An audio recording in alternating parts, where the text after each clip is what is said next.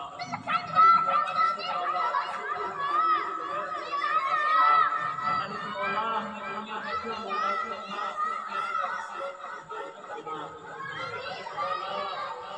ہمارے ملک پاکستان میں استحکام عطا فرما مالک مولا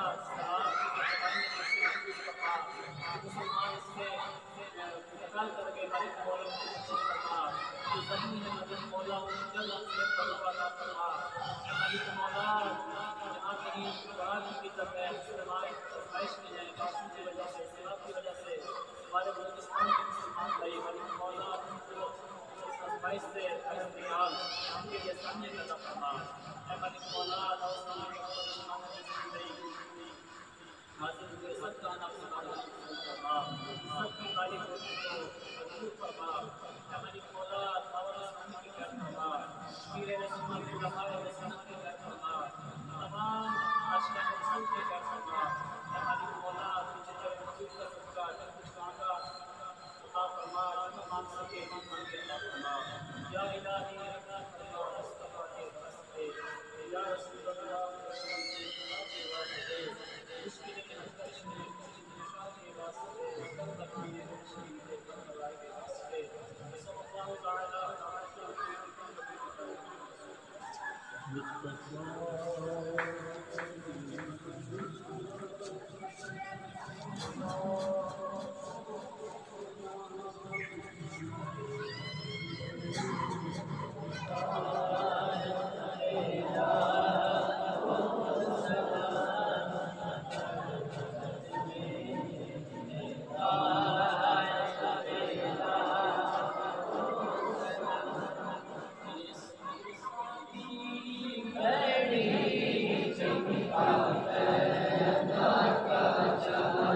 Yes.